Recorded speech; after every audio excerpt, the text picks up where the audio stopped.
Masih bersama saya Adini dan kembali kami sampaikan berita Padang hari ini.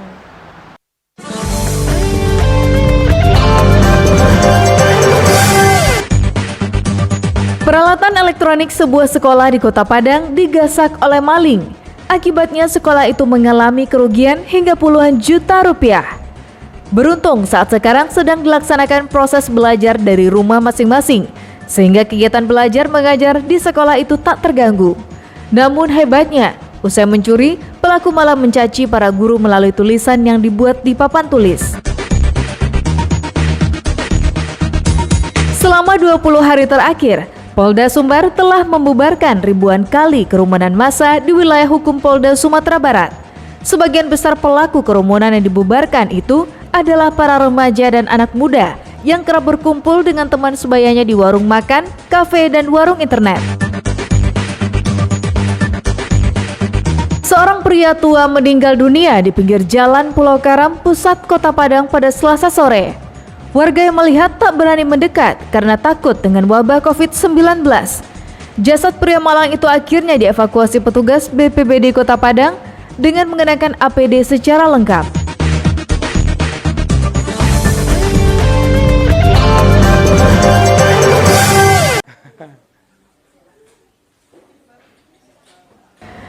Beginilah kondisi ruang Majelis Guru SMP 30 Padang yang berada di kawasan Simpang Haru, pusat Kota Padang pada Selasa sore. Seluruh meja dan lemari berada dalam keadaan terbongkar dan diacak-acak oleh orang tak dikenal. Lantai ruang Majelis Guru itu dipenuhi kertas dan buku yang berserakan. Menurut Kepala SMP 30, diduga pelaku adalah orang yang mengenal ruangan Majelis Guru ini karena pelaku bisa dengan mudah mengetahui tempat penyimpanan barang-barang elektronik. Pelaku masuk ke dalam ruangan tersebut dengan cara merusak gembok yang mengunci pintu besi ruang Majelis Guru tersebut. Akibat peristiwa tersebut, sekolah ini kehilangan 2 unit komputer, 1 unit laptop, 5 unit infocus, serta 2 buah pengeras suara portable dengan kerugian mencapai puluhan juta rupiah. Tak hanya mencuri, pelaku juga menghina para guru di sekolah tersebut melalui tulisan yang dibuat di papan tulis. Tulisan itu ditandatangani pelaku dengan tulisan pemaling. Pas masuk ke ruang saya lihat kok berantakan gitu, tak kirain rak itu kepenuhan. Tahu-taunya sudah dilihat laci segala macamnya sudah amburadul, udah keluar. Terus baru saya teriak ke teman-teman TU, datanglah mereka, semua bapak-bapak yang udah datang. Tahu-taunya setelah dicek komputer saya hilang, terus CCTV diputus. Ternyata yang hilang di sini 1 komputer teman, 1 laptop, sama infocus 5. Beruntung saat sekarang sedang diberlakukan kegiatan belajar dari rumah siswa masing-masing, sehingga proses belajar dan mengajar di sekolah tersebut tak mengalami gangguan. Kasus pencurian ini ditangani oleh Polsek Padang Timur. Saat sekarang petugas sedang memburu pelakunya karena petugas telah mengetahui ciri-ciri pelaku dari hasil olah TKP sementara. Dari Padang, Alfi melaporkan.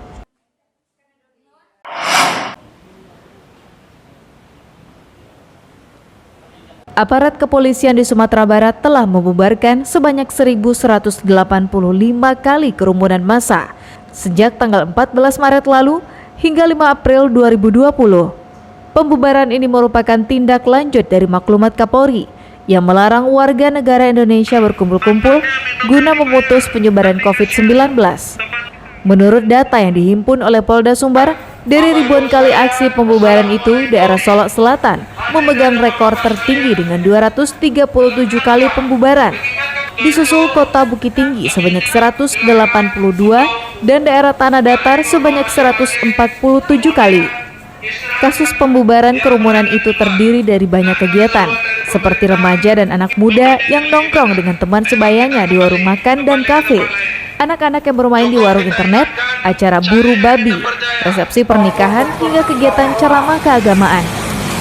Dengan dikeluarkannya maklumat Kapolri yang bertujuan untuk keselamatan rakyat merupakan hukum tertinggi, makanya dilakukan upaya-upaya pelarangan mengadakan kegiatan atau perkumpulan yang berkaitan dengan kegiatan sosial.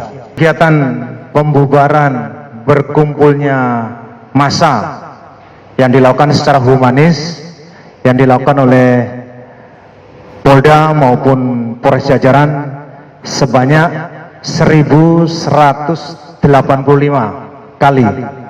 Selain membubarkan kerumunan, aparat kepolisian di Sumatera Barat juga telah melakukan penyemprotan disinfektan di hampir seluruh wilayah hukum Polda Sumatera Barat, serta membagikan sembako, masker, dan hand sanitizer kepada warga masyarakat. Arsad Kusnadi melaporkan dari Padang.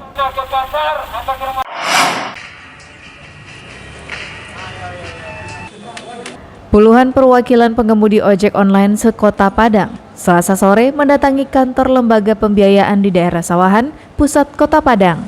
Mereka menuntut lembaga pembiayaan tersebut untuk memberikan keringanan pembayaran cicilan sepeda motor mereka.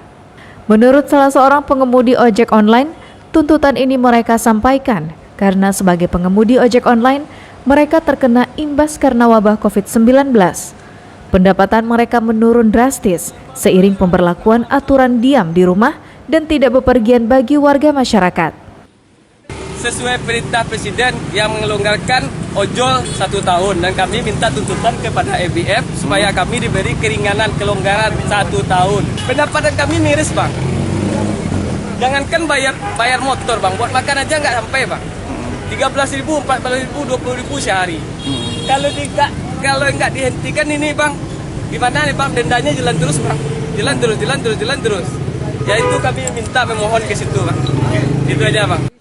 Namun tuntutan para pengemudi ojek online ini tak bisa dipenuhi oleh lembaga pembiayaan secara serta-merta karena mereka berpatokan pada peraturan Otoritas Jasa Keuangan nomor 11 dan nomor 3 tahun 2020, yakni program yang diberikan kepada konsumen yang terdampak COVID-19 adalah dengan cara memperkecil nilai angsuran sehingga dapat dijangkau oleh konsumen dengan bentuk konkret perpanjangan jangka waktu, pembayaran maksimal 12 bulan, atau penurunan tingkat suku bunga.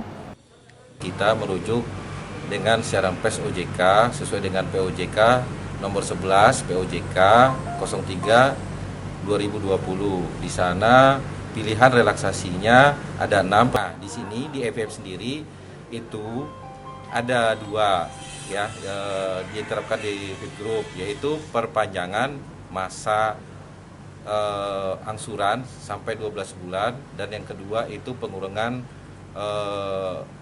suku bunga. Terkait dengan aksi mereka yang tak mendapatkan respon seperti yang diharapkan, para pengemudi ojek online ini mengancam akan melakukan aksi yang sama dengan masa yang lebih banyak. Mereka masih memberi kesempatan kepada pihak lembaga pembiayaan untuk melakukan konsultasi dengan pimpinan mereka di kantor pusat.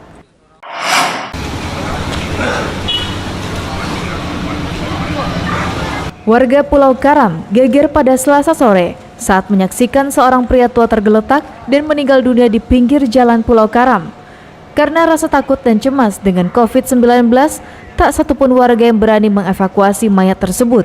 Salah seorang warga berinisiatif menutup jasad mayat itu dengan kertas koran. Petugas kepolisian yang datang ke lokasi juga tak berani mengevakuasi jenazah itu karena mereka tak dilengkapi dengan alat pelindung diri. Hal yang sama juga dilakukan oleh petugas BPBD Kota Padang. Sikap yang dilakukan petugas ini merupakan suatu langkah antisipasi karena tak satupun warga yang mengetahui riwayat penyakit pria tua tersebut. Jenazah pria malang itu baru dievakuasi setelah anggota dari perkumpulan sosial datang ke lokasi itu mengenakan APD lengkap yang terdiri dari baju hazmat, sarung tangan, pelindung mata, dan mengenakan sepatu karet. Namun sebelum jenazah dievakuasi, petugas BPBD melakukan penyemprotan disinfektan pada benda-benda di sekitar jenazah tergeletak. Petugas BPBD ini mengenakan APD seadanya, berupa jas hujan. Karena beliau perempuan, tidak mungkin berani memberi bantuan, maka beliau memperhatikan aja dari jauh, dan orang itu kejang-kejang ke sana dan sudah beliau melihat dalam keadaan meregang nyawa. Itu aja sementara yang perlu bisa kami sampaikan.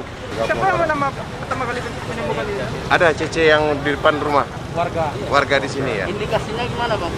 Indikasinya belum bisa kita jawab karena masih kita otopsi, masih kita tindak lanjuti. Nanti kalau ada perkembangan lanjut kita informasikan lagi. Bahwasanya ditemukan satu orang tergeletak tepatnya di depan SMP 4 Padang. Untuk kondisi medan lemah, tapi tadi juga ditekankan untuk APD memang diperlukan sekali. Jadi dari pihak ABT juga punya APD ya. Jadi tadi untuk pengangkatan jenazah dilaksanakan oleh pihak ABT. Di samping kami juga mendampingi atau mengawasi. Jenazah pria tua ini dibawa ke rumah sakit untuk diotopsi. Petugas dari Dinas Kesehatan Kota Padang ingin memastikan penyebab kematiannya. Karena jika yang bersangkutan meninggal dunia disebabkan oleh COVID-19, maka keluarga dan tetangga dekatnya harus diperiksa dan diisolasi. Dari Padang, Alfi melaporkan.